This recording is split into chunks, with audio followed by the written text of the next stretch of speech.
Pin दिख रहा है।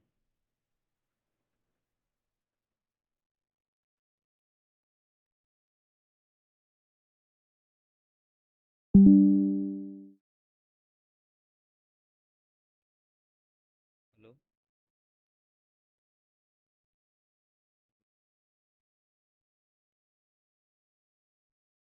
हेलो। Yes sir. तो आज शुरू करेंगे सोलर अलायंस से, इंटरनेशनल सोलर अलायंस। ठीक है ना। ISA, इंटरनेशनल अलायंस क्या होता है सर? कमिटी।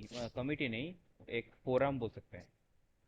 मतलब पांच पांच मान लो, पांच स्टेट मिलके कोई एक बार की चीज़ डिस्कस करने के लिए कुछ कमिटी बनाया, फोरम बनाया किसी पर्टिकुलर इशू के बारे में, तो उसे अलायंस बोलेंगे, जिसमें पांचों फोरम। मिलके काम फोरम करेंगे। अलायंस अलायंस दोनों अलग अलग चीजें हैं।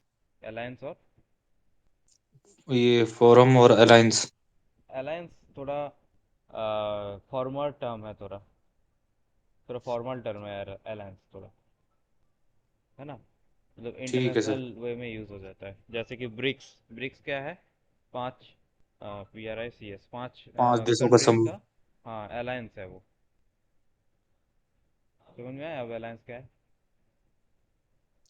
पांच से ज्यादा हुए तो? हाँ, तो मतलब पांच एक एग्जांपल दिया मैंने। ओके। कितना भी हो सकता है, इनमें ही कितना है, देखते हैं चलो कितना है ना। ठीक है। यस तो सर। इंटरनेशनल सोलर अलायंस क्या है, देखो। फर्स्ट ऑफ ऑल इसका हेडक्वार्टर है इंडिया में, ठीक है ना। गुड़गांव, याद रखना, क्वेश्चन आता है। अब इसका मेंबर कंट्रीज है मोर देन 1 to 1, 121 से ज़्यादा मेंबर कंट्रीज है। और ये जो IS है, इंटरनेशनल सोलर अलायंस, इसको मतलब इनिशिएट, मतलब इसको क्या बोलते हैं, इसको शुरू करने का जिम्मा था इंडिया का ही ऊपर, इंडिया का ही आइडिया आइडिया था ये। ठीक है ना। मिनिस्ट्री ऑफ रिन्यूएबल एनर्जी का ऊपर एक काम सौंपा गया था, तो उन्हीं का एक फ्रूटफुल आउटकम है इंटरनेशनल सोलर अलायंस। फिर फ्रांस से मिलके, फ्रांस का इमैनुअल मैक्रोन था प्रेसिडेंट, अभी भी है। तो उनसे मिलके उन्होंने हमारा प्राइम मिनिस्टर कुछ बातचीत के थ्रू और UN में जाके एक रेजोल्यूशन पास किया था, तब जाके ये ISA बना, इंटरनेशनल सोलर अलायंस। ठीक है। तो इसका इनिशिएट, मतलब इनिशिएटिंग कब हुआ था? 2015 में इसका फॉर्म किया गया था। ठीक है। इसको फॉर्म किया गया था 2015 में, ISA। और इसका हेडक्वार्टर याद रखना, इसका हेडक्वार्टर है इंडिया। अब इसको मेंबर कौन कौन बन सकता है, मतलब पहले कौन कौन था, देखो। जो ट्रॉपिक ऑफ कैप्रिकॉर्न और ट्रॉपिक ऑफ कैंसर में जिस जो लाई करता है, ये देखो, ये मान लो पूरा अर्थ है, ये पूरा अर्थ है। ये बीच वालों को बोलते हैं इक्वेटर, इक्वेटर बोलते हैं ना बीच वालों को। Yes sir. जहाँ पे डायरेक्ट सूर्य का किरण एकदम गिरता है, इसको बोलते हैं ट्रॉपिक ऑफ कैंसर, ऊपर वालों को ट्रॉपिक ऑफ कैंसर। नीचे वालों को बोलते हैं ट्रॉपिक ऑफ कैप्रिकॉर्न। ठीक है। फिर आता है अंटार्कटिक, वो ऊपर जो, तो बीच वालों को बोलते हैं इक्वेटर, इसको बोलता है tropic of cancer, tropic of capricorn. इनमें ही ज़्यादा सोलर लाइट, मतलब इनमें देश, जो जो देश है, इन एरिया में जो जो देश है, या फिर मान लो कुछ देश ऐसा है कि थोड़ा सा पार्ट इधर है तो बाकी पार्ट इधर है, इसको भी लिया जाएगा इनमें। तो ट्रॉपिक ऑफ कैप्री कैंसर से ट्रॉपिक ऑफ कैप्रिकॉर्न, यहाँ से यहाँ पे जो जो कंट्रीज आ रहा है, उसको हम ISA में शामिल करेंगे। ऐसा एक मतलब क्या बोलते हैं, ऐसा एक नियम था, रूल था इसका, ISA का। ये एजेंडा बोल सकते हो, एजेंडा था। ठीक है। क्यों? क्योंकि इनमें जो सूर्य की किरण है वो डायरेक्ट पड़ता है। जितना स्ट्रेट होगा, जितना ये स्ट्रेट होगा, उतना ज़्यादा गर्मी होगा, मतलब उतना सोलर रे ज़्यादा आएगा। और जितना तिरछा होगा उतना कम आएगा। जितना तिरछा, इसीलिए हमारा साउथ पोल और नॉर्थ पोल पे बर्फ़ है ना। इंडिया पे तो उतना नहीं है। इंडिया, ये सब इंडिया अफ्रीका ये सब में गर्मी ज़्यादा है। लेकिन पूरा बर्फ़ पे ढका हुआ है साउथ पोल और नॉर्थ पोल, इसीलिए क्योंकि उधर बहुत लेट और जो पहुंचता है सूर्य का किरण, वो थोड़ा मतलब क्या बोलते हैं उसके, लाइट पर्सन बोल सकते हो, वो थोड़ा मतलब कम टेम्परेचर पहुंचता है वहाँ पर, इसीलिए। ठीक है। इसका गठन करने का कारण क्या था सर? देखते हैं। आईएसए का। हाँ उसे देखते हैं। देखो, फाउंड कहाँ पर हुआ था? पेरिस पे, फ्रांस पे, ठीक है ना। फ्रांस के पीएम के साथ मिलके ही हुआ था, इमानुएल मैक्रोन बोला मैंने। फिर इसका लेकिन हेडक्वार्टर है गुड़गांव, हरियाणा। याद रखना ये आता है। इसका हेडक्वार्टर है गुड़गांव में, ठीक है। और पर्पस देखो, bring together a group of nations to endorse clean energy, sustainable environment, public transport and climate। मतलब मेनली सोलर एनर्जी को काम में लेते हुए जो जो चीज़ काम कर सकते हैं हम उसको ही, मतलब ध्यान में रख के हम इस संगठन को बनाया है हमने, इंडिया ने, ठीक है ना। ताकि क्लीन एनर्जी, ग्रीन एनवायरनमेंट, ये सब चीज़ों को प्रमोट किया जाए, सस्टेनेबल एनवायरनमेंट, ये सब चीज़ों को प्रमोट किया जाए, ठीक है। Yes sir.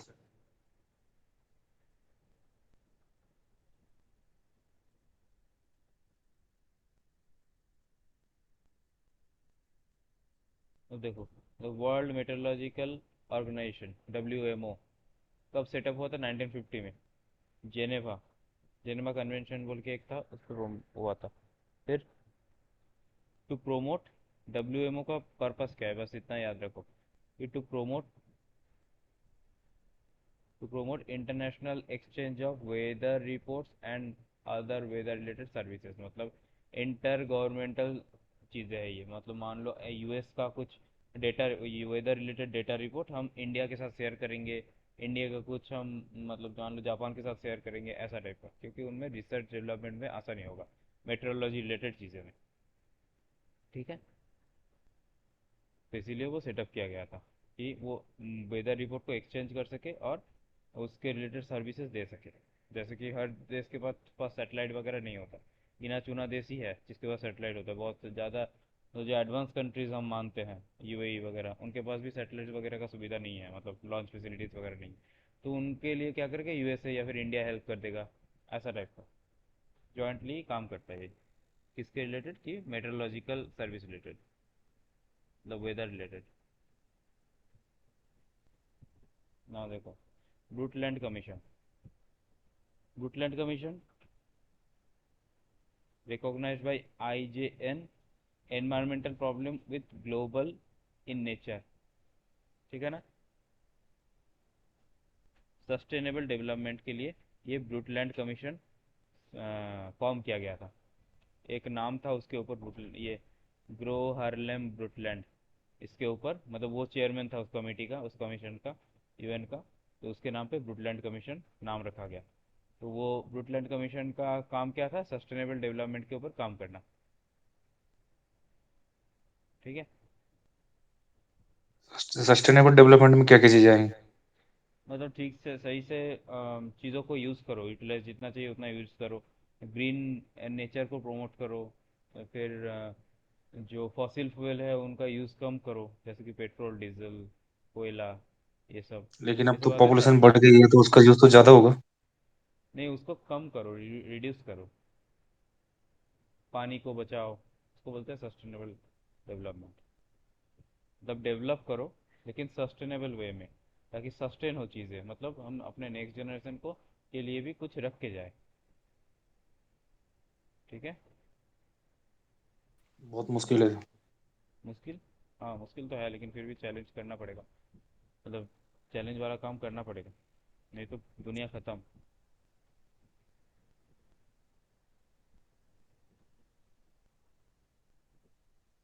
इसका फुल फॉर्म याद रखना, UNFCC, इसका फुल फॉर्म है United Nations framework convention on climate change.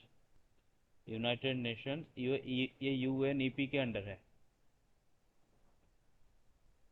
ये UNEP के अंडर है, ठीक है। तो इसका है full form United Nations framework convention on climate change, याद रखना, UNFCC, ठीक है। तो ईपी क्या इसका, हो? हाँ, ईपी मतलब United Nations environment programme, okay sir. Environment programme जैसे होता है ना, UNGA, यस। जनरल असेंबली, जहाँ पर सारी मीटिंग्स वगैरह होता है, मेनली मेन मीटिंग्स। फिर UNSC होता है, यूनाइटेड नेशन सिक्योरिटी काउंसिल में वो अभी तो ये सिक्योरिटी काउंसिल का हॉट टॉपिक है वो रशिया और यूक्रेन का बीच में जो मामला चल रहा है। वैसे ही एनवायरनमेंट रिलेटेड चीज़ों के लिए यूएनईपी है। तो यूएनईपी के अंडर काम करता है, मतलब एक बॉडी है, United Nations framework convention on climate change. ये मीटिंग कहाँ होती है सर? ये इसका, देखो वो भी है चीज़। देखो, अब यूएनईपी में क्या था, यूएनईपी सॉरी यूएनएफसीसी में क्या था, इसमें बनाया गया था COP, conference of the parties. ठीक है, conference of the parties. Conference of the parties का क्या काम था, एक कॉन्फ्रेंस होगा पार्टीज को लेके, पार्टी मतलब वेरियस कंट्रीज को लेके। बहुत सारे कंट्रीज जो यूएन का मेंबर जो है, मतलब यूनाइटेड नेशंस का मोर देन 191 कंट्रीज इसका मेंबर है यूएन का। तो उन्हों सारे कंट्रीज का जो डेलीगेट्स है, वो मिलके क्या करेगा, एक कॉन्फ्रेंस अटेंड करेगा या फिर मीटिंग करेगा। वो मीटिंग होता है हर साल, अलग अलग देश पे होता है, और उसके लिए हर अलग अलग प्लेज लिया जाता है। तो उसको बोलते हैं कॉन्फ्रेंस ऑफ पार्टीज, उस कॉन्फ्रेंस को। ठीक है ना। तो फर्स्ट देखो, यूएनएफसीसी का फर्स्ट था अर्थ समिट, सीओपी जो कॉन्फ्रेंस ऑफ पार्टीज। फर्स्ट था अर्थ समिट। देखो एक लिस्ट भी है इसका, दिखाता हूँ।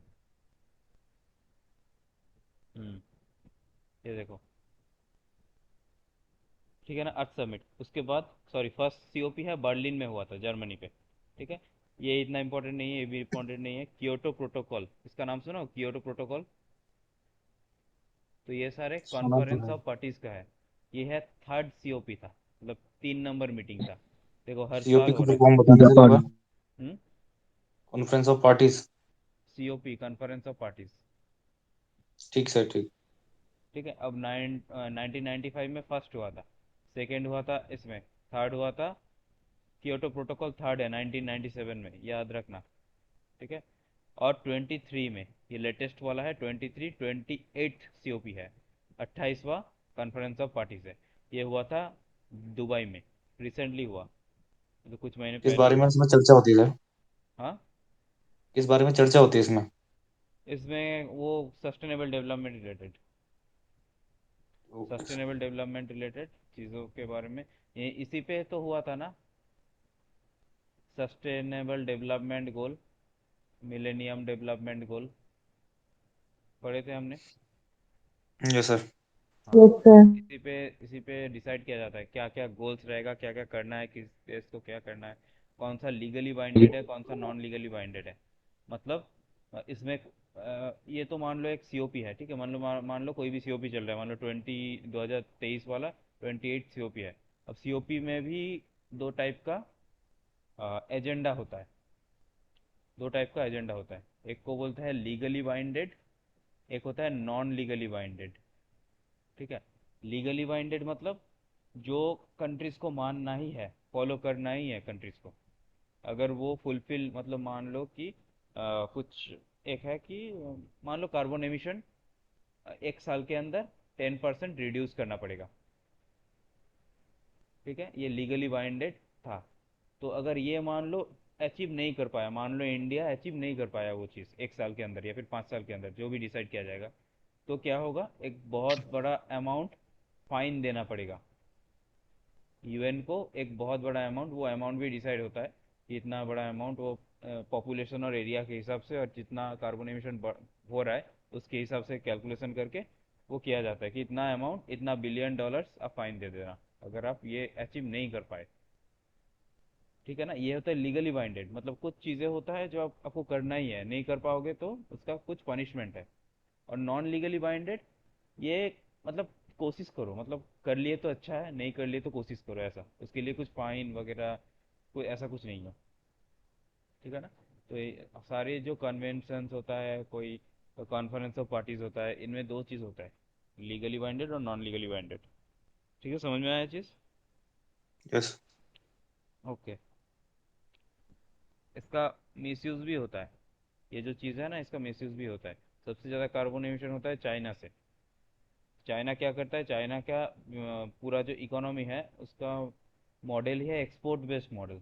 मतलब उसका पूरा कंट्री सरवाइव करता है एक्सपोर्ट के ऊपर। वहाँ पर ही जितना इलेक्ट्रिक कार बैटरी कुछ भी हो वहीं पे बनता है, नाट बोल्ट से लेकर सब कुछ चाइना में बनता है। चाइना फिर पूरे दुनिया को एक्सपोर्ट करता है।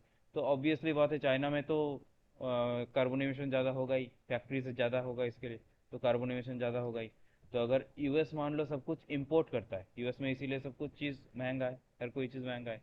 तो यूएस मान लो इसीलिए इंपोर्ट करता है सारी चीज़। अब यूएस मान लो कि इंडिया चाइना को अगर ज्ञान दे, लेक्चर दे कि तुम कार्बन एमिशन कम करो, और उसे चाहिए भी वो चीज़ रेडीमेड, तो कैसे होगा? इसीलिए इसका कुछ लैक्यूना है। तो उस लैक्यूना को यूज़ करता है इंडिया भी चाइना भी। कि क्या करता है, मान लो उन्हें 1 बिलियन, 1 बिलियन यूएस डॉलर मतलब मान लो फाइन देना है। वो टारगेट अचीव नहीं कर पाए, इसलिए 1 बिलियन यूएस डॉलर फाइन देना है। तो इंडिया चाइना ये सब मतलब डेवलपिंग वियतनाम, ये सब डेवलपिंग कंट्रीज क्या करता है, इनसे प्रॉफिट ही जनरेट कर लेता है, मान लो 10 बिलियन। तो इनमें से आराम से 1 बिलियन दे देता है फाइन। समझ रहे हो कैसा चल रहा है अभी? फिर से बोलना सर, समझे नहीं।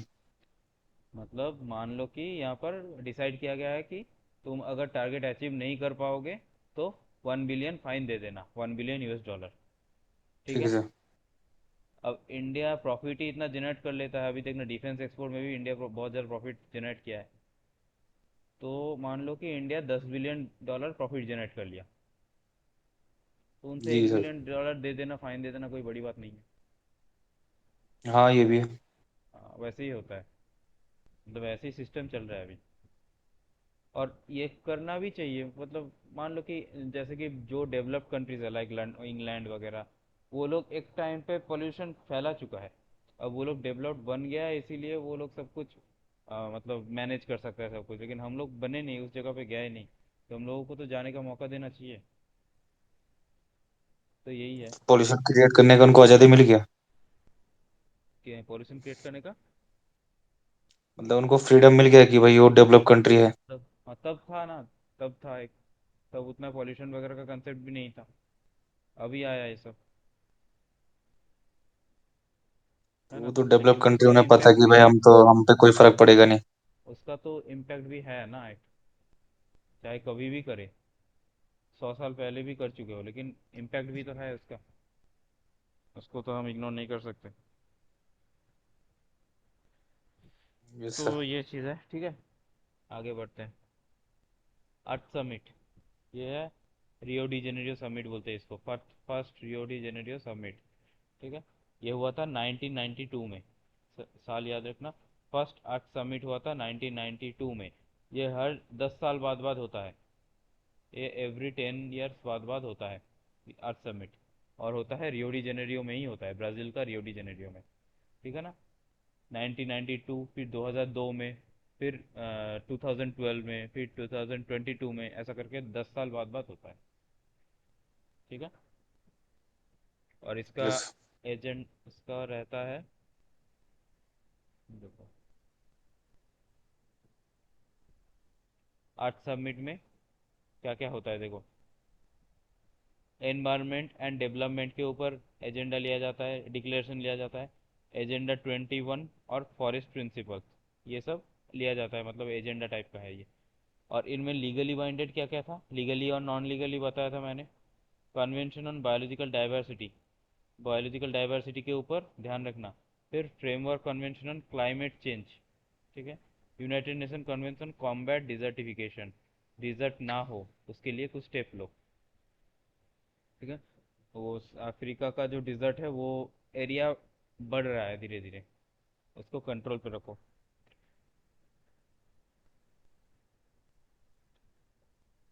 हम्म,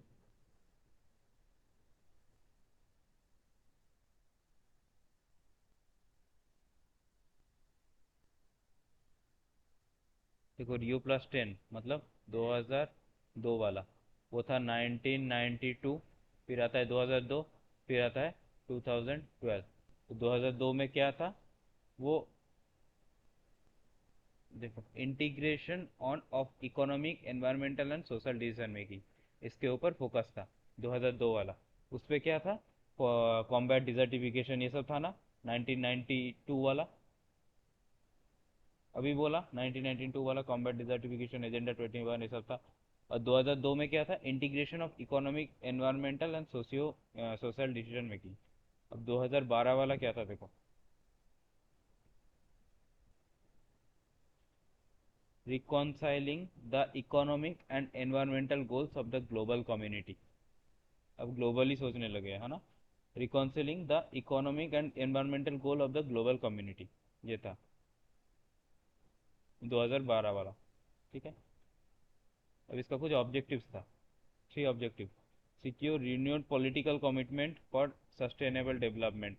पॉलिटिकल कमिटमेंट मतलब जो पॉलिटिकल पार्टीज होता है, मतलब जो गवर्नमेंट्स होता है, एक एक देश में, हर एक देश में गवर्नमेंट्स होता है, तो उसको मतलब जो कमिट कर रहा है वो फुलफिल करना है उसको, ना कि कमिट कर दो सिर्फ। ठीक है ना, यूएन लेवल पे, इंटरनेशनल लेवल पे कमिट कर रहा है तो उसको फुलफिल करना है। Assessing the progress and implementation gaps in meeting previous commitment. अगर प्रीवियस कमिटमेंट में कुछ गैप हो गया तो उसको भी फुलफिल करो। Addressing new and emerging challenges. New और इमर्जिंग चैलेंजेस को एड्रेस करो, मतलब बोलो कि ये हो रहा है, हम देख पा रहे हैं एनवायरनमेंट में, ये सब चीज़ों को कंट्रोल करना चाहिए, हम ये सब स्टेप ले सकते हैं, ये सब बारे में थोड़ा लेक्चर दो।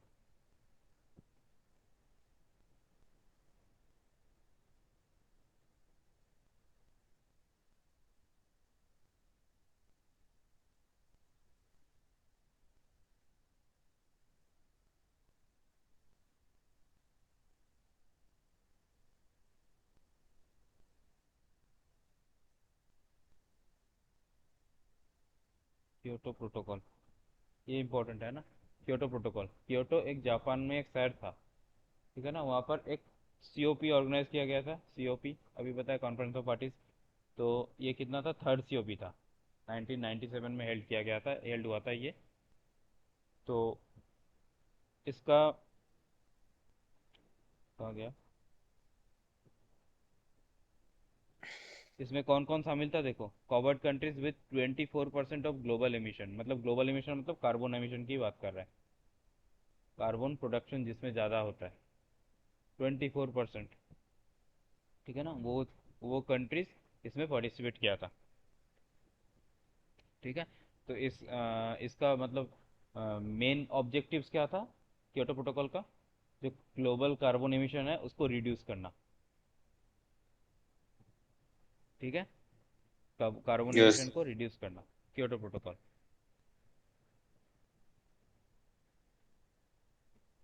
इनमें एनेक्शर 1, 2, बी, ए, बी ऐसा करके था।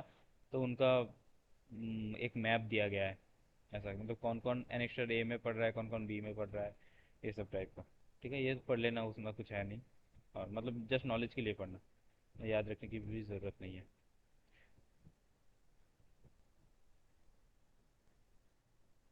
पेरिस क्लाइमेट डील बहुत इंपॉर्टेंट है। पेरिस क्लाइमेट डील कब हुआ था, 2005 में। ठीक है, कब हुआ था, 2005 में। क्लियर, ये याद रखना। Covered countries with 99% of global emission, मतलब 99% मतलब सारे ही हो जाता है। 99% ग्लोबल एमिशन का जो जो पार्ट है कंट्रीज, वो सारे ही आ जाते हैं, मतलब अप्रॉक्स। कौन नहीं आएगा, मतलब एकदम ही जहाँ पे बर्फ वगैरह हो, जैसे ओशियनिया में जो कंट्रीज होता है वो सब, मतलब वो सब इमिट हो जाएगा वहाँ से, बाकी सारी ही हो जाएगा। तो इसका भी टारगेट वही है कि ग्लोबल कार्बन एमिशन कम करो। ठीक है ना, ये reduce emission intensity bye 33 to 35% of GDP. Total जो जीडीपी है मतलब पर कैपिटा, उनके हिसाब से 33 to 35% global carbon emission reduce करो 2030 के अंदर। ये इसका मतलब मान लो ऑब्जेक्टिव था। ठीक है। फुलफिल हुआ सर ये? हाँ, नहीं अभी तो चल रहा है, 30 तक है ना, अभी चल रहा है। ये भी है, produce 40% of the electricity by non fossil fuel source by 2030। Solar, geothermal, wind, nuclear, ये सब के सोर्स के थ्रू। ठीक है, 40% इलेक्ट्रिसिटी प्रोड्यूस करो, टोटल 100% का। ये भी क्वेश्चन में आ चुका है। 175 गीगाहर्ट्ज का रिन्यूएबल एनर्जी प्रोड्यूस करना है, ठीक है, मतलब इंडिया का टारगेट, और ये फुलफिल भी हो चुका है।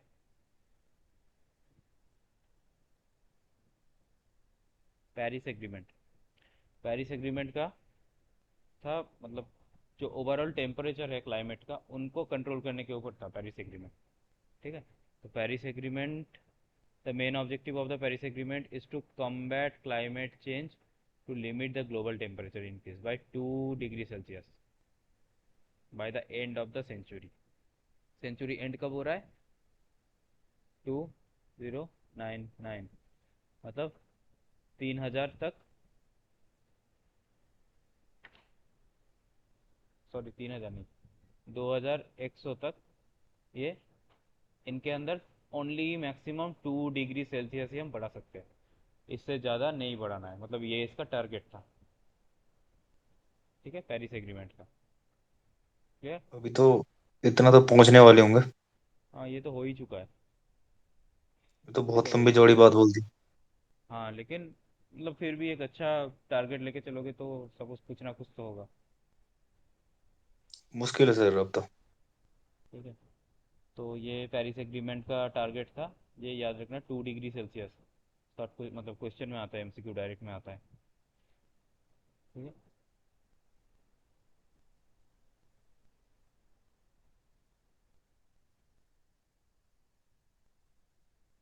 ये भी, Paris deal is the world's first comprehensive climate agreement. Paris deal मतलब पेरिस, जो पेरिस एग्रीमेंट है, ये जो पेरिस एग्रीमेंट है, ये वर्ल्ड का फर्स्ट कॉम्प्रिहेंसिव क्लाइमेट एग्रीमेंट है, ठीक है। ये बस इतना ही छोटा छोटा करके याद रखो, इनका ज़्यादा डिटेल्स जाने की ज़रूरत नहीं। जो बोल रहा हूँ यही टाइप का क्वेश्चन मतलब आता है इसमें से।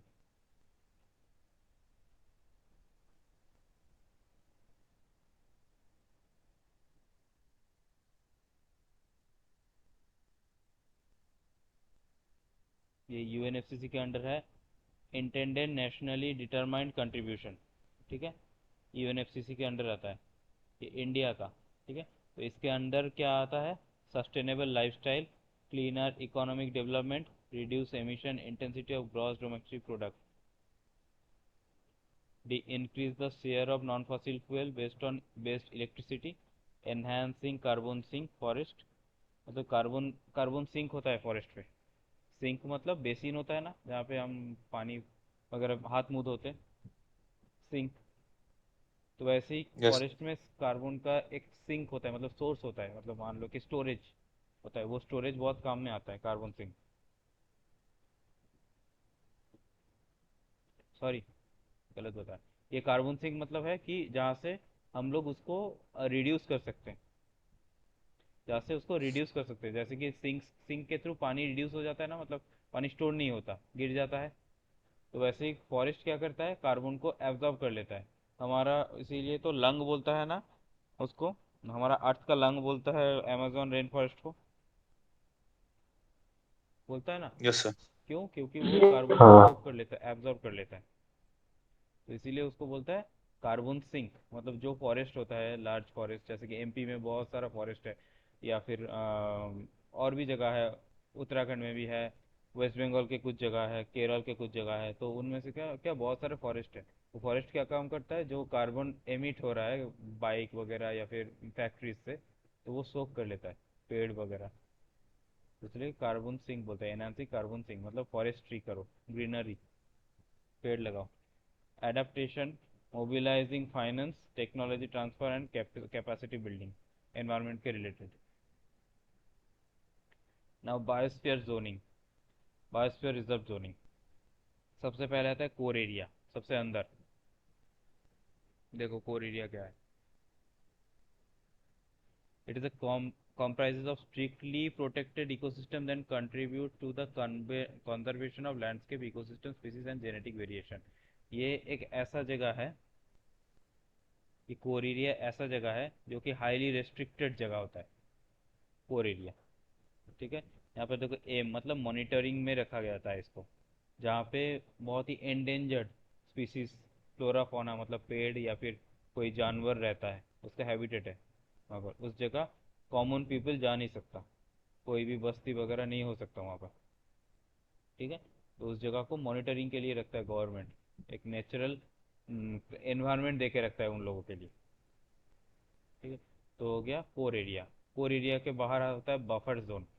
बफर जोन में आप क्या क्या कर सकते हो, एजुकेशन, फिर ये सेटलमेंट मतलब घर वगैरह बना सकता है कोई, रिसर्च हो सकता है, और टूरिज्म एंड रिक्रिएशन हो सकता है बफर जोन में। ठीक है, अब देखो बफर जोन सराउंड्स और एडजॉइंस द कोर एरियाज, मतलब उसको चारों तरफ से घेर के रखता है बफर जोन कोर एरिया को, and is used for activities compatible with sound ecological practices, can reinforce scientific research, monitoring, training, education। मतलब उनमें आप सब चीज़ कर सकते हो, लेकिन एनवायरनमेंट इको फ्रेंडली होना चाहिए सारी चीज़। ठीक है ना, उसमें लोग भी रह सकता है, लेकिन इको फ्रेंडली चीज मतलब वे में लाइफस्टाइल स्पेंड करना होगा। देन आता है ट्रांजिशन एरिया, सबसे आउटर मोस्ट ट्रांजिशन एरिया।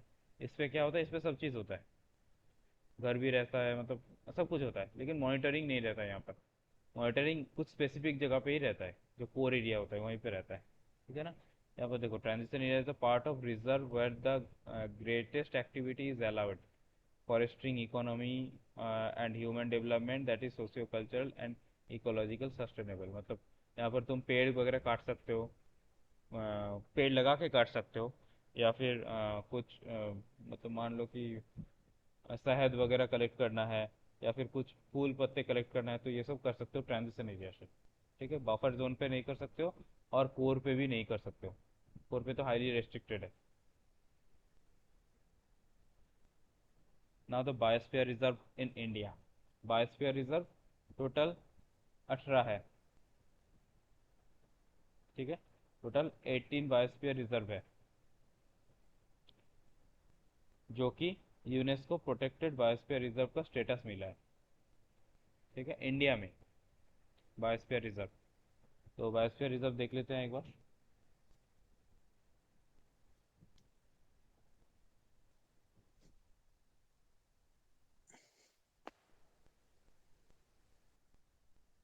देखो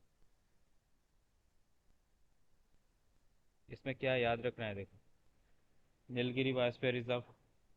ठीक है, नीलगिरी बायोस्फीयर रिजर्व, और आता है नंदा देवी। नंदा देवी याद रखना है, देखो क्या क्या, ये जो जगह है सुंदरबन वहाँ पे है। ठीक है, मतलब जगह और स्टेट याद रखना है। और कच्छ बहुत इंपॉर्टेंट है, ये है गुजरात पे। ठीक है, फिर पन्ना, ये है मध्य प्रदेश में। और एक, यस सर, और मैं भी एक मिला हूँ। हाँ, गल्फ ऑफ मन्नार, ये भी बहुत इंपॉर्टेंट है, ये है तमिलनाडु पे। ठीक है ना, ये सारे ये सब से ही मैक्सिमम मतलब मोस्टली क्वेश्चंस आता है कि ये जगह कहाँ पे है, मतलब ये बायोस्फीयर रिजर्व नंदा कहाँ पे देवी है। भी तो इम्पोर्टेंट है सर। नंदा देवी भी इंपॉर्टेंट है, मतलब मैं as per the previous questions बात कर रहा हूँ, प्रीवियस क्वेश्चन बात कर रहा हूँ, आ तो कोई भी सकता है। मतलब नेट का तो वैसे ऐसा कुछ सिलेबस नहीं है कि यहीं से आएगा यहीं से नहीं आएगा, लेकिन मैं मतलब मैं जो ऑब्जर्व किया हूँ उसके बारे में बात कर रहा हूँ। ठीक है ना, वो तो नीलगिरी भी इंपॉर्टेंट है। नीलगिरी कहाँ है सर? दो तीन जगह बता रहा है। नीलगिरी हिल्स है ना, नीलगिरी हिल्स, देखो तमिलनाडु केरला कर्नाटक, तीन तीनों जगह। स्टेट मिला के, हाँ तीनों स्टेट मिला के एक रेंज है, नीलगिरी माउंटेन रेंज। ओके। ठीक है, तो इनमें से biosphere UNESCO protected biosphere reserve का मतलब दर्जा बहुत कमी को मिला है। जैसे कि नीलगिरी को गल्फ ऑफ मन्नार, सुंदरबन, नंदा देवी, पचमरी, ये सब को मिला है। ठीक है, ये सब जगह को मिला है। तो इनमें याद रखना है लेटेस्ट वाला, लास्ट में कौन किसको मिला है, यह पन्ना बायोस्फीयर रिजर्व, ये है मध्य प्रदेश में। ठीक है, 2020 में मिला, ये लेटेस्ट है। तो इंडिया में जितना भी बायोस्फीयर रिजर्व है उनमें से यूनेस्को वर्ल्ड हेरिटेज साइट का दर्जा मिला है 2020 में पन्ना बायोस्फीयर रिजर्व को, ये याद रखना है। ठीक है, यस।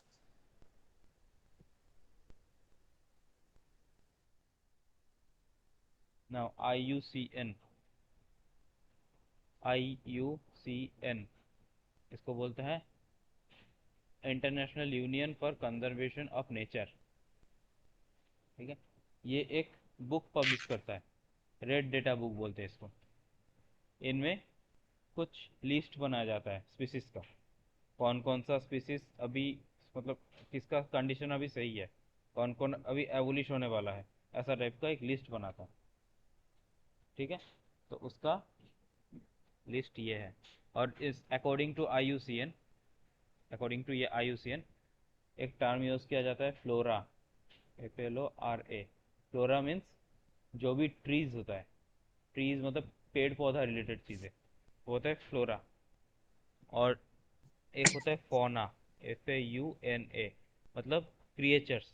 क्रिएचर्स को फौना इंडिकेट किया जाता है, और पेड़ पौधों को फ्लोरा इंडिकेट किया जाता है, पेड़ पौधों को स्पीसीज को। ठीक है, तो देखो IUCN का जो रेड डेटा बुक है, ये भी याद रखना, रेड डेटा बुक कौन पब्लिश करता है, IUCN। ठीक है, IUCN को फुल फॉर्म भी international union for conservation of nature.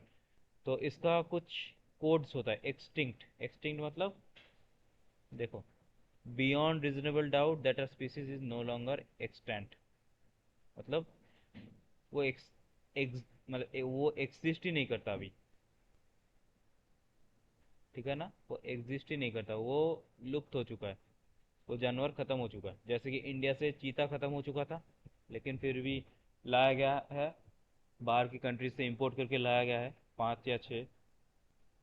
तो क्या हो गया था, चीता इंडिया से एक्सटिंक्ट हो गया था। वैसे कुछ जानवर है जो कि वर्ल्ड से ही एक्सटिंक्ट हो गया, पूरे दुनिया से।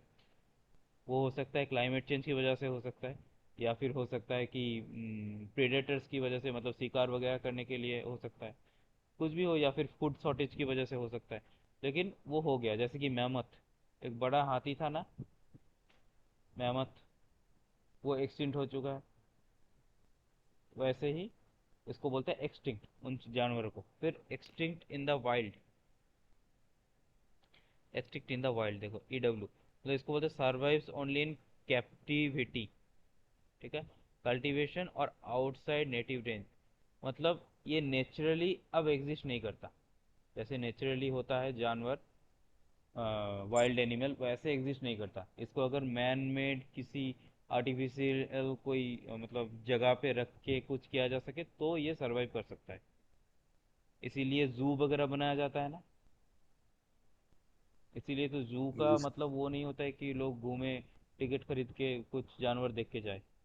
इसका कंजर्व करने का भी एक मकसद रहता है एनिमल्स को, जो कि अभी मतलब मिट जा रहा है इस दुनिया से। तो उसको क्या होता है, जू में प्रॉपर टाइम पे खाना मिलता है, प्रॉपर एनवायरनमेंट मिलता है। तो लेकिन सर उनका नेचर होता नहीं है वो ऐसे रहने का। हाँ, जानवरों का नेचर नहीं होता कैद में रहने का।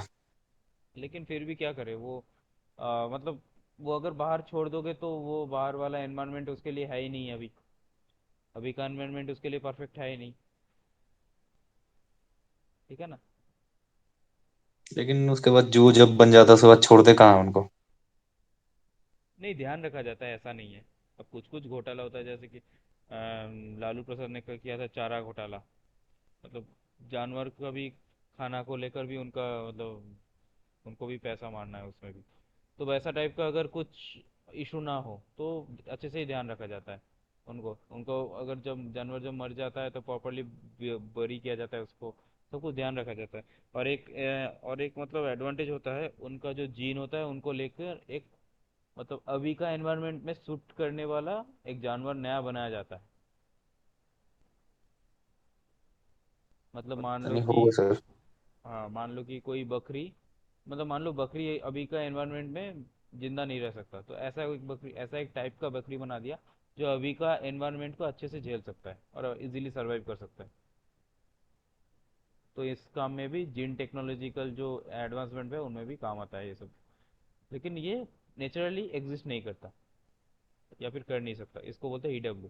ठीक है, क्रिटिकली एंडेंजर्ड, पर्टिकुलरली और एक्सट्रीमली क्रिटिकली स्टेट, मतलब बस गिनाई चुनाई कुछ रह गया, जैसे व्हाइट टाइगर्स। व्हाइट टाइगर जिसको प्यूमा बोलते हैं ना, प्यूमा का शूज वगैरह पहनते हो, वो प्यूमा भी एंडेंजर्ड बन गया, क्रिटिकली एंडेंजर्ड। Black tiger. हाँ, ब्लैक पैंथर। Black panther. हाँ। और उसके बाद उसके भी नेक्स्ट स्टेज होता है एंडेंजर्ड, वेरी हाई रिस्क। मतलब ये तो कम हो गया, इससे भी मतलब मान लो कि उंगली में गिन सकते हो, पूरी दुनिया में इतने ही बचा है बस। फिर vulnerable, meet the 5 red list of the थर्स considered to be at high risk of unnatural human cost, मतलब ह्यूमन इंटरवेंशन के कारण से, जैसे चीता वैसे ही एक्सटिंक्ट हो गया या फिर एक्सटिंक्ट होने का कगार पे है, उसको बोलते हैं वल्नरेबल। ठीक है। फिर आता है near threatened. Near threatened close to being at high risk of extinction, मतलब एक्सटिंक्ट होने की कगार पे है, उसको बोलते हैं नियर थ्रेटेंड। लीस्ट कॉन्सर्न, मतलब जो सही है। Unlikely to become extinct in the near future. Least concern मतलब जो कि मतलब अभी कंसर्न करने की जरूरत नहीं है उसको, जैसे कुत्ता, बकरी, मोर, लोमड़ी, ये सब लीस्ट कॉन्सर्न है। ठीक है। फ्यूचर में कुछ हो सकता है, वो होता मतलब हो सकता है, लेकिन अभी उतना कंसिडर करने की जरूरत नहीं है।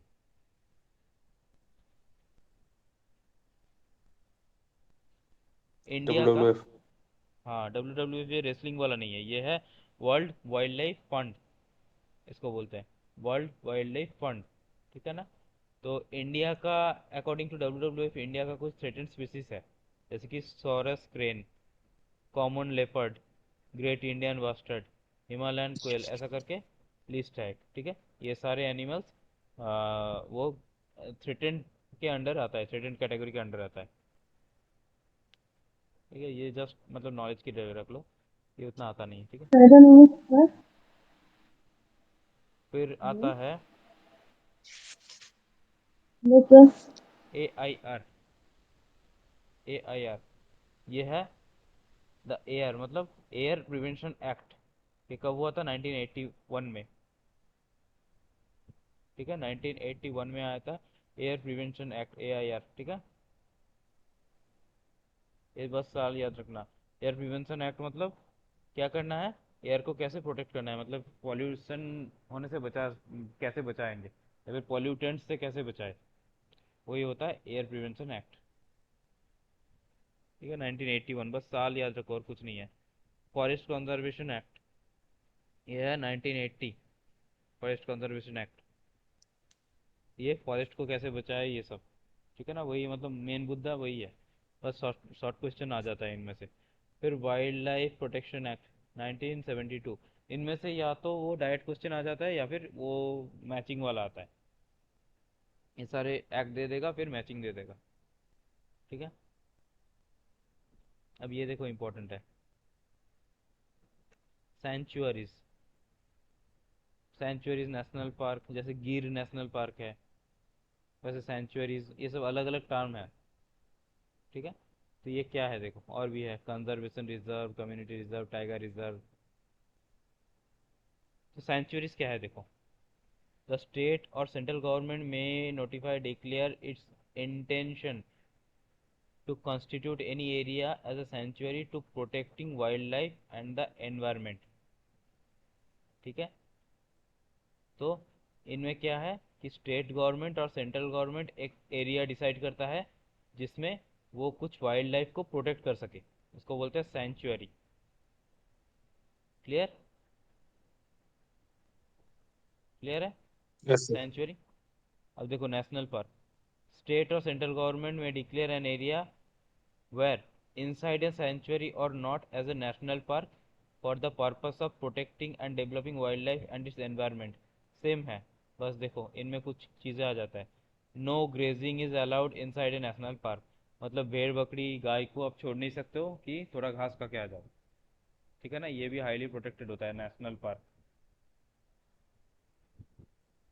The state government cannot alter the boundaries of national park except the recommendation of national border for wildlife। मतलब स्टेट गवर्नमेंट इसको बड़ा छोटा नहीं कर सकता, इसका बाउंड्री को। ठीक है ना। इसको कर सकता है तो सेंट्रल गवर्नमेंट कर सकता है, लेकिन उसका भी बॉडी होता है प्रॉपर मिनिस्ट्री से। तो इनमें इंडिया में स्टेट कितने नेशनल गवर्नमेंट का पार्क है सर? पावर। हाँ, नेशनल पार्क कितने हैं? नंबर 24 ऐसा कुछ होगा। नंबर। इंडिया में 24 ऐसा कुछ होगा। Okay sir. ठीक है, तो ये हो गया इनका नेशनल पार्क, ठीक है ना। तो नेशनल पार्क और सेंचुरीज में डिफरेंस यही है, सेंचुरीज में मैन अलाउड है, मैन एक्टिविटी ह्यूमन राइट्स ये सब अलाउड है, लेकिन नेशनल पार्क में ये सब ह्यूमन एक्टिविटी वगैरह अलाउड नहीं होता है, और आप मतलब डोमेस्टिक एनिमल को वहाँ पर ग्रेजिंग के लिए छोड़ नहीं सकते हो नेशनल पार्क में। फिर visit conservation reserve. Visit allowed है नेशनल पार्क में? हाँ, विजिट अलाउड है, विजिटर्स के लिए अलाउड है विजिट। ठीक है। Okay sir. फिर conservation reserve. The state government, after consultation with local communities, can declare any owned by the government particularly areas है, मतलब नेशनल पार्क और सेंचुरीज का भी पार्ट हो सकता है वो कंजर्वेशन एरिया डिक्लेयर कर सकते हैं। कौन डिक्लेयर करता है? स्टेट गवर्नमेंट करता है, लोकल बॉडीज वगैरह से बात करके। ठीक है। कंजर्वेशन का भी वही कंजर्व करना काम होता है। ठीक है। Community reserve. State government can, in consultation with the community or individual who have volunteered to conserve wildlife, ठीक है, डिक्लेयर एनी प्राइवेट और community land as a community reserve. कोई प्राइवेट लैंड वगैरह को भी स्टेट गवर्नमेंट बात करके consultation के थ्रू कम्युनिटी रिजर्व का दर्जा दे सकता है। ठीक है, उसके लिए गवर्नमेंट ज़मीन नहीं होना, मतलब होना मैंडेटरी नहीं है, लेकिन इनमें गवर्नमेंट ज़मीन मैंडेटरी है। कंजर्वेशन रिजर्व, नेशनल पार्क, फिर सेंचुरीज, ये सारे फॉरेस्ट डिपार्टमेंट के अंदर आता है। लेकिन कम्युनिटी कम्युनिटी रिजर्व में क्या करते हैं, कम्युनिटीज, कुछ कम्युनिटीज या फिर कोई लोग रिजर्व करता है कोई स्पीसीज को या फिर एरिया को, कोई पर्टिकुलर कोई पेड़ पौधा। ठीक है ना। तो वो स्टेट गवर्नमेंट डिसाइड करता है लोगों से बात करके, मतलब उसका ओनर वगैरह से बात करके। Tiger reserve. These areas were reserved for the protection of tiger in countries।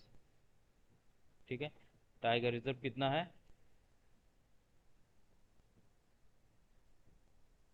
Tiger reserve कितना है? पता नहीं सर एग्जैक्ट।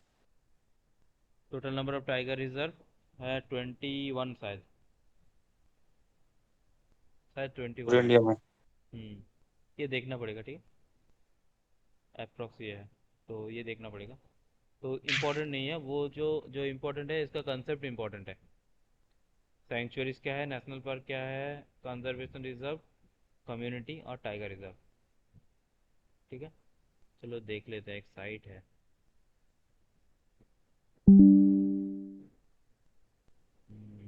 इनमें टाइगर रिजर्व है।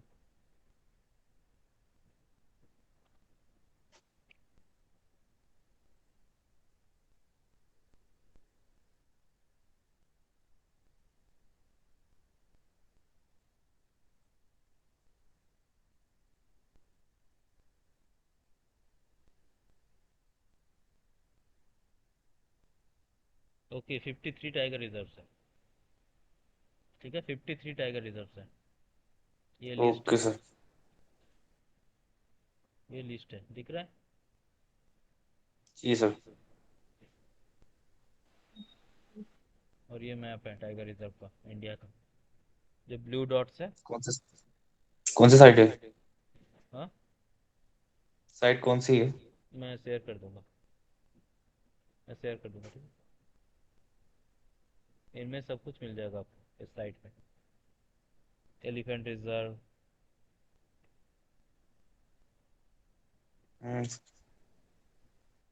बायोस्फीयर। 33 एलिफेंट रिजर्व है। फिर बायोस्फीयर रिजर्व भी है, देखो, Ramsar sites, national park, wild life sanctuaries, conservation communities, सब कुछ है इनमें। ठीक है, ये बाद में पढ़ेंगे। Sites. Convention of on international trade in endangered species of wild flora and fauna, इसको बोलते हैं वाशिंगटन कन्वेंशन, साइट्स को। ठीक है, साइट्स को बोलते हैं वाशिंगटन कन्वेंशन। ये क्यों बनाया गया था? जो कि तस्करी होता है ना, हाथी के दांत की तस्करी होता है, बाघ हम्म। भाल की तस्करी होता है, उन सबको रोकने के लिए। ट्रांस बाउंड्री जो मूवमेंट होता है उनको रोकने के लिए, या फिर जो क्या बोलते हैं स्मगलिंग होता है, एनिमल्स का बॉडी पार्ट का स्मगलिंग होता है, उनको रोकने के लिए साइट्स बनाया गया था। ठीक है, इसको बोलते हैं वाशिंगटन कन्वेंशन। ठीक है, ये भी COP 17 में डिस्कस किया गया था, 17-16 इनमें डिस्कस किया गया था। COP 15 शायद इंडिया में हुआ था, 15 या 10 न्यू दिल्ली में। ठीक है, फिर आता है Montreal protocol. Montreal protocol Montreal protocol 1987 में हुआ था। इसका काम क्या था बस ये जान लो, ठीक है ना। Global agreement to protect the stratospheric ozone layer, ozone layer को प्रोटेक्ट करना। ठीक है, और फेज आउट करना ODS का, ओजोन डिप्लीटिंग जो सब्सटेंसेस है, मतलब CFC, HCFC, क्लोरीन, ये सबको फेज आउट करना, मतलब टोटली बैन करना इनको, ह्यूमन यूज से टोटली बैन करना। इसका मॉन्ट्रियल प्रोटोकॉल का काम था, ऑब्जेक्टिव था। ठीक है, फिर आता है बेसल कॉन्वेंशन। बेसल कॉन्वेंशन था control of transboundary movement of hazardous waste and their disposal. मतलब इंडिया का जो वेस्ट है वो दुबई में ना चला जाए, दुबई का जो वेस्ट है वो ऑस्ट्रेलिया में ना चला जाए, या फिर कुछ हैजार्डियस कुछ सब्सटेंसेस एयर में जो उड़ता है ना, मतलब जो एयर पोल्यूशन के थ्रू फैलता है या फिर वाटर पोल्यूशन के थ्रू फैलता है, मतलब मान लो बांग्लादेश की चीज़ें इंडिया में ना आ जाए, इंडिया का चीज़ें पाकिस्तान में ना चला जाए, इसको रोकने के लिए control of transboundary movement of hazardous waste and their disposal. ठीक है, ये था बेसल कन्वेंशन का ऑब्जेक्टिव्स। इसमें रेडियो एक्टिव वेस्ट का जिक्र नहीं है, ये लिमिटेशंस है। ठीक है, इसका Basel convention. Convention on biological diversity, CBD, बहुत इंपॉर्टेंट है। ठीक है, इसको बोलते हैं biodiversity convention, also known as. ठीक है ना, तो ये क्या था, कंजर्वेशन ऑफ बायोलॉजिकल डाइवर्सिटी, मतलब बायोलॉजिकल जो डाइवर्सिटी है, जो विभिन्नता है बायोलॉ मतलब हमारे इकोलॉजी में, इकोसिस्टम में, उसको मेंटेन करना। The sustainable use of its component, जो हम यूज़ कर रहे हैं नेचर से उसको सस्टेनेबल यूज़ करना है। The fair and equitable sharing of benefits. ठीक है, fair and equitable sharing of benefits arising from genetic resources, मतलब जो रिसोर्सेज मिल रहे हैं उनको फेयरली यूज़ करो और इक्वली शेयर करो। ठीक है ना, तो ये था CBD का ऑब्जेक्टिव। अब CBD के अंदर दो एग्रीमेंट था, कार्टिजिना एंड नागोया प्रोटोकॉल। ठीक है, कार्टिजिना का मतलब है बायोसेफ्टी, कार्टिजिना का था बायोसेफ्टी के ऊपर। ठीक है, बायोसेफ्टी अंदर conservation on biological diversity, biosafety याद रखना कार्टिजिना का। और नगोया का था access to genetic resources and the fair use of equitable sharing, मतलब वो वाला। ठीक है, अब एक्सेस ऑफ बेनिफिट शेयरिंग, ये वर्ड याद रखना, ABS, access of benefit sharing, ये नगोया का और कार्टिजिना का बायोसेफ्टी। इसके बाद बहुत आता है है फिर आज। स्टॉक। हाँ ये बहुत है चीज़ है, इसको रट्टा मारना पड़ेगा, उसका कुछ मतलब ये नहीं है। बहुत बहुत लंबी कहानी है तो। इसको थोड़ा चार्ट बना लेना, फिर इजी हो जाएगा। फिर तो करना पड़ेगा कुछ। ठीक है, स्टॉकहोम कन्वेंशन। स्टॉकहोम कन्वेंशन कुछ POPs था। अब POPs मतलब स्टॉकहोम कन्वेंशन में बोला था persistent organic pollutants. Stockholm convention में कुछ POPs का के बारे में बोला गया था, जो कि है परसिस्टेंट ऑर्गेनिक पोल्यूटेंट्स। अब इनको क्या करना है, इनको रिड्यूस करना है, यूज़ करना, मतलब इनको इफेक्ट को, या फिर बोल सकते हो इनका जो आफ्टर इफेक्ट है, तो उनको रिड्यूस करना है। क्यों, कैसे रिड्यूस करना है, तो POPs को बैन वगैरह कर दो, है ना। तो POPs का कुछ कैटेगरीज, 3 कैटेगरीज में बांटा गया था, pesticides, industrial chemical and by products. मतलब पेस्टिसाइड्स मतलब जो पेस्टिसाइड्स में यूज़ होता है, एंड्रेन ये सब। ठीक है ना, और इंडस्ट्रियल केमिकल मतलब इंडस्ट्रियल केमिकल से भी कुछ POPs एमिट होता था एयर पे या वाटर पे, तो उसको बोलते हैं इंडस्ट्रियल केमिकल्स। फिर आता है बाई प्रोडक्ट्स, कुछ बाई प्रोडक्ट्स बन जाता था, मतलब नेचुरली बन जाता था किसी एक कंपाउंड के साथ मिलके, जब एयर में रिलीज होता था या वाटर में रिलीज होता था तो बाई प्रोडक्ट बन जाता था, तो वो बाई प्रोडक्ट भी हार्मफुल था। साइनर्जेटिक था ना, साइनर्जिक एनर्जिक था दो, तो वो साइनर्जिक साइनर्जिक रिएक्शन करके वो बन जाता था, मतलब प्रीवियस से भी वो खराब था, इसीलिए बाई प्रोडक्ट्स को भी बैन करना पड़ा। फिर है नगोया प्रोटोकॉल। नगोया प्रोटोकॉल तो fair and equitable sharing of benefits ये बोला। एबीएस, ठीक है ना, access and benefit of sharing. अब देखो रामसर कन्वेंशन। रामसर कन्वेंशन किसके ऊपर था? वेटलैंड्स के ऊपर, याद रखना, ठीक है। International wetland day,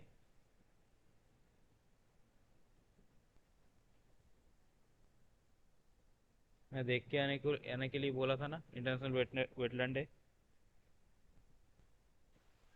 Yes, sir. कब है? कब है इंटरनेशनल वेटलैंड डे, या फिर वर्ल्ड वेटलैंड डे, जो भी बोलोगे। ये है हर ईयर का, हर साल का 2 फरवरी को मनाया जाता है, इंटरनेशनल वेटलैंड डे या फिर वर्ल्ड वेटलैंड डे, ठीक है। Okay. ठीक है ना, तो इसी दिन पे ये रामसर कन्वेंशन साइन हुआ था, इसीलिए इसको मनाया जाता है वर्ल्ड वेटलैंड डे के हिसाब से। तो इसका जो मोटो था वो था वेटलैंड्स को कंजर्व करना, और उनके आसपास जो बायोस मतलब जो बायोस्फीयर है उनको कंजर्व करना, आसपास के जीव जंतु वगैरह को। इसका था मेन मोटो, ठीक है। ये साइन हुआ था रामसार में, इसीलिए रामसार कन्वेंशन बोलते हैं इसको। रामसार एक सिटी है ईरान में। इनका इंडिया में, वर्ल्ड में तो देखो 2400 से भी ज़्यादा रामसर साइट्स है। इंडिया में रामसर साइट्स है 75 एज पर फेब्रुआरी 2023। साल में ये 2 बार अपडेट होता है, और हर साल 3 4 करके बढ़ता ही रहता है, 2 3 4 ऐसा करके। लास्ट गुजरात पे बढ़ा था, गुजरात का कुछ कोई एक जगह है, वहाँ पे बढ़ा था। तो इंडिया का याद रखना 75 रामसर साइट्स है, ठीक है, इंडिया में, ये याद रखना। और वर्ल्ड वेटलैंड डे 2 फरवरी, ठीक है। बस आज के लिए इतना ही। बस इसको याद रखने के लिए चार्ट टाइप को बनाना पड़ेगा। ये जैसे नगोया प्रोटोकॉल, इसका मोटो क्या था या ऑब्जेक्टिव क्या था, बस इतना ही छोटा सा। Access and benefit of sharing, ये समझ लेना कि access of benefit of sharing क्या है। और मान लो कार्टिजिना प्रोटोकॉल, इसका है बायोसेफ्टी, बस इसका मैचिंग वगैरह आ जाता है। या फिर कौन सा प्रोटोकॉल का काम था कि ओजोन लेयर को प्रोटेक्ट करना, ऐसा भी आ जाता है। इस टाइप का क्वेश्चन आता है इनमें से, ठीक है। तो इसको इसको देख लेना थोड़ा, टॉपिक को, और वीडियो को देखना अच्छे से बाद में, ठीक है। आज के लिए इतना ही। किसी का कुछ इशू वगैरह नहीं हो सकता इसमें, क्योंकि ये तो रटने वाला चीज़ है, आई थिंक। ये एक्चुअली ये मतलब यूनिटी रटने वाला है, पीपल एनवायरनमेंट, और एक है हायर एजुकेशन। इससे भी ज़्यादा रटने वाला है हायर एजुकेशन। और उसमें नया नया हर हर साल नया नया क्वेश्चन लाता है, पता नहीं कहाँ से ढूंढ के लाता है एनटीए। तो उसके लिए करंट अफेयर्स बहुत ज़्यादा पढ़ना पड़ेगा इन दो के लिए, ठीक है ना। Yes sir. तो आज के लिए इतना ही, कल फिर मिलते हैं। एंड ये और एक क्लास होगा, extra class, Thursday Friday Saturday को भी। अगर आपका खाली हो तो ग्रुप में बता देना, ठीक है ना। मैं सुबह भी ले लूँगा, रात को भी लूँगा, उस दिन सैटरडे या संडे, जब आपका मर्जी हो। मतलब आपके हिसाब से बोल देना कि मैक्सिमम जिसका खाली हो जाए उस दिन ले लेंगे। केवी का इंटरव्यू है किसी का? Yes, sir. Sir, morning से impossible है। हाँ, सर मॉर्निंग या सैटरडे इम्पॉसिबल है मेरे लिए। मॉर्निंग में पॉसिबल नहीं है? Yes, sir. ओके, ठीक है, फिर रात को ही करेंगे। 12 1 बजे इम्पॉसिबल है। रात को ही करेंगे फिर, ठीक है। ओके चलो, आज के लिए गुड नाइट, कल फिर